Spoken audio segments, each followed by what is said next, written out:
We're going to start into the second half of this unit, which is about volume of three-dimensional objects and polyhedron. And so we're going to start today with where we started with surface area, which is volume of prisms and cylinders.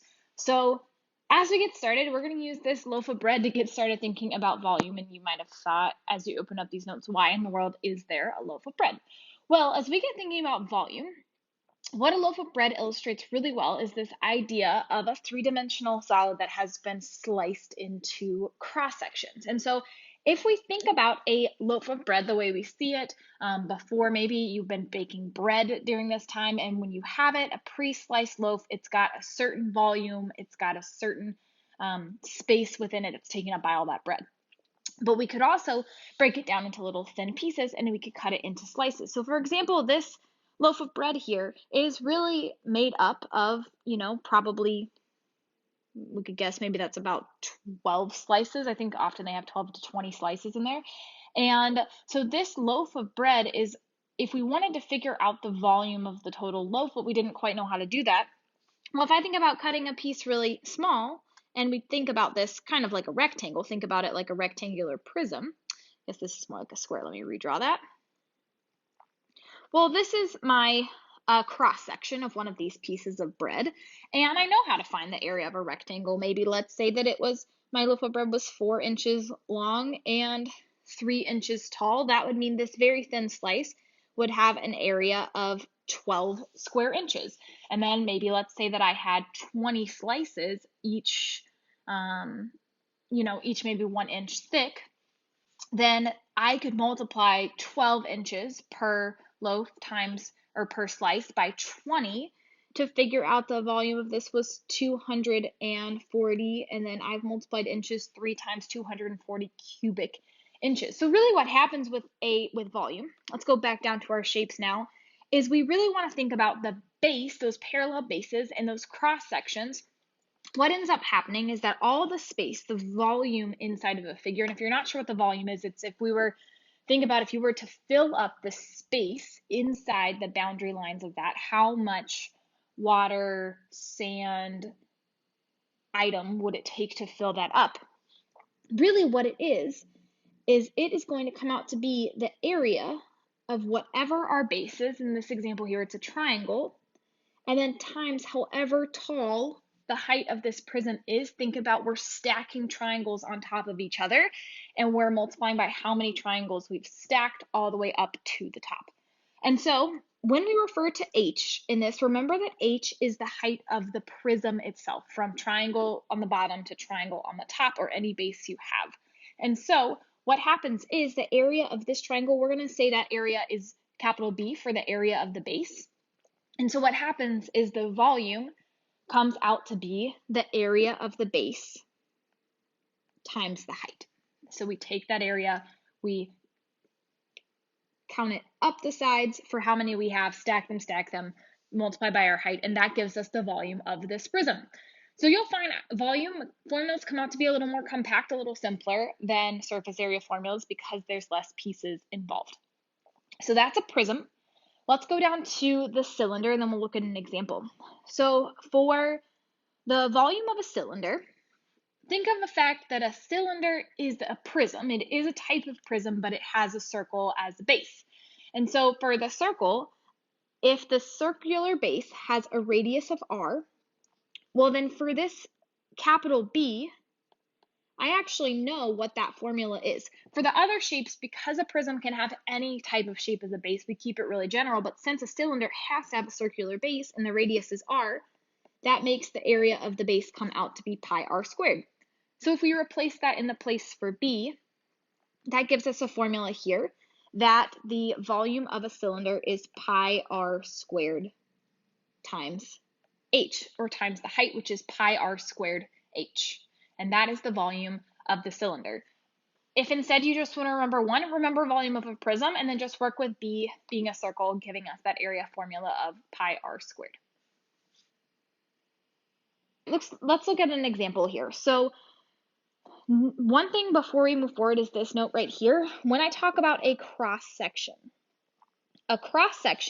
is the intersection of a solid with a plane, which sounds very big. Typically our cross section is made parallel to the base. And so if I were to take a cross section, so if I were to imagine a loaf of bread, if I were to slice it right across parallel to the base for this cylinder, and maybe this was my cross section here in the middle, we can imagine cutting right here. The cross section that I take, it will also end up being a circle. It will have the same shape as the base. So often when it comes to area formulas, we represent cross section with this C with a line through it. And so we also sometimes say that the volume of a cylinder is, or a prism, is the volume of a cross section times the height. So if the cross section is made parallel to the base, it's going to have the same area of our base. Alrighty, so then number 1, let's find the volume of this prism here. So big thing to remember with prisms is it's the shape that is not rectangular that is going to be your base. So in this case, this is a triangular prism. And first, let's think about this triangle because we're going to have to figure out its area. The triangle is an isosceles triangle, so I need to figure out the height of this triangle. So if I draw in my height, remember that only with isosceles and equilateral triangles, it does cut the base in half. And so the height of this triangle using Pythagorean theorem or recognizing a triple, this is a 6, 8, 10 triangle. So this specific triangle has a height of h. So when we go back to what we need to find the area of this triangle, and then we need to find the height of this prism. Remember, the height of the prism is not related to the height of your triangle. That's a number in the middle of the problem, but not a big value here. The height of the cylinder, or sorry, not the cylinder, the prism, is the distance from triangle to triangle, base to base, and that's this value of 15. So our height is 15. And so then now the area of our base is a triangle, 1/2 base times height. So with the height where we drew it, its base would be 12. So it's half of 12 times 8. Let's see here. That gives us half of 12 is 6. 6 times 8 is 48. So then for our prism now, our volume is going to be the area of the base times the height. So that's 48 times a height of 15. And then calculating that, that comes out to be 48 times 15, which is 720. Now, let's go back and let's think about units. Let's say that this was centimeters. For the height, this is going to be in just regular centimeters. The height is 15 centimeters. For area, that's capital B. Anytime we take area, that's square units. And so this comes out to be 48 square centimeters times 15 centimeters. So I'm multiplying centimeters squared times regular centimeters. This is going to come out to be centimeters cubed. So when it comes to volume, volume is always going to be in cubic units. So volume has cubic units. All right.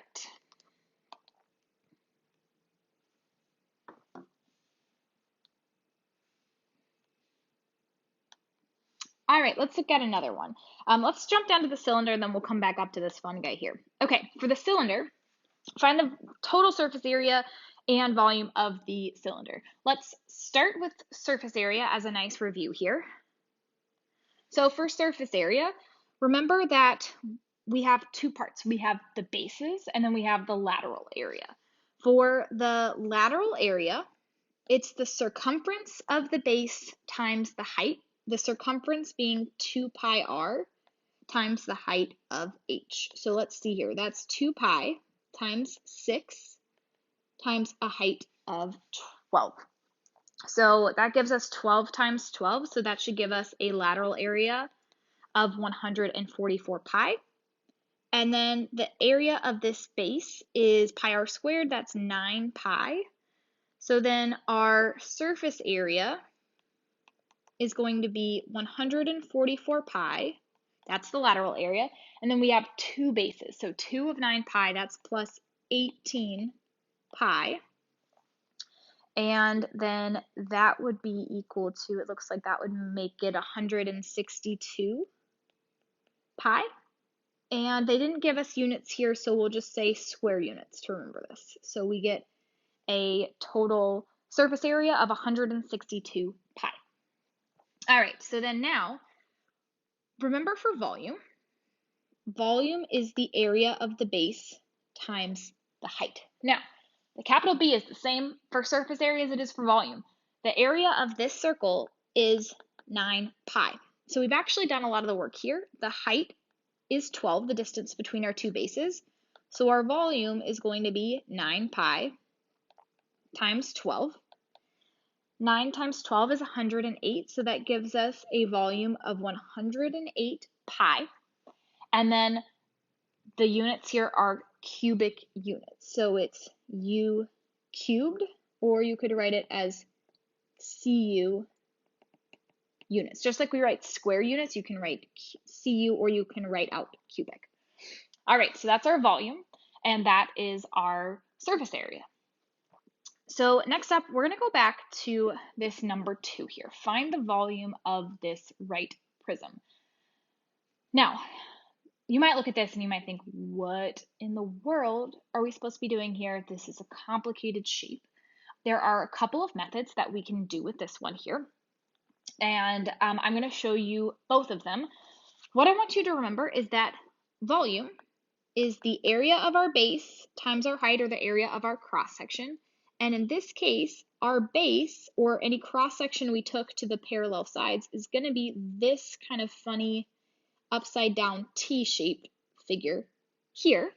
And then the distance between our bases, it actually comes out to be 10 here.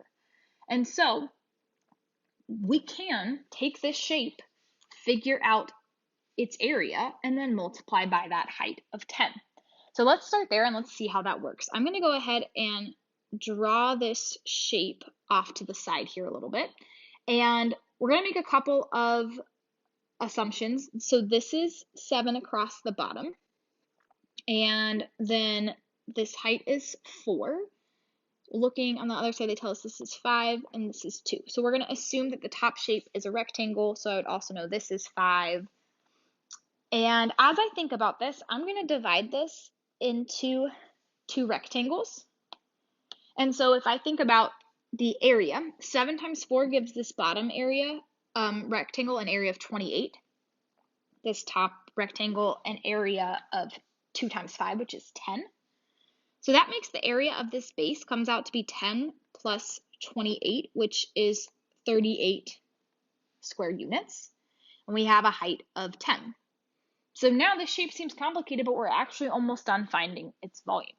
The volume would be the area of the base, 38 square units, times the height of 10 units, which makes, anything times 10 is super easy, add on a 0, 380 cubic units. Awesome. So there we have it. Let's say your brain doesn't work this way. Let's say you just didn't notice this, and it takes some time to start to notice our bases and realize that even if it's not a shape we recognize, I can still find the area of this composite T-shaped figure and use that as a cross-section or a base. Another method we could have done is we could have actually divided this at the beginning into 2 different shapes. So imagine it as one big rectangular prism base with a smaller rectangular prism on top. Each of them have a height of 10. And for the area of our base here, this was 10. And so, because 2 times 5, and 10 times 10 gives us a volume of 100 cubic units. And then the area of this rectangle down here, again, base, or if you remember back from middle school, maybe even elementary school, volume of a rectangular prism is the length times the width times the height. So 7 times 4 is 28. So let me switch colors here. Is 28 times the height of 10 is 280 cubic units. And look at that, 100 plus 280 is 380 cubic units. So those are 2 different ways to do that. All right, problem that is on here. I want you to try this on your own and then I want you to check it on the key from here. The big thing to point out just as you work on this to pay attention to is they are italicized for us, but there are a lot of different units happening here. There is cubic yards, there is 60 feet, there is 8 inches, and there is 20 feet. So pay attention to that. Make sure that you are only using the same units when you are combining values together. And then on the key, there will be a fully worked out solution to this. There will be 2 options for how to do it because there are multiple ways to do this. All right, that is it. To work through this problem. And then from here, there is the 12.4 practice. And then after this today, we are going to do a second section, which is the volume of pyramids and cones. And then there's a practice after that. So you can choose to do it one of 2 ways. You can watch both videos and then do the practice together, or you can go one by one. Either way, that is what is assigned for today. Let me know if you have questions.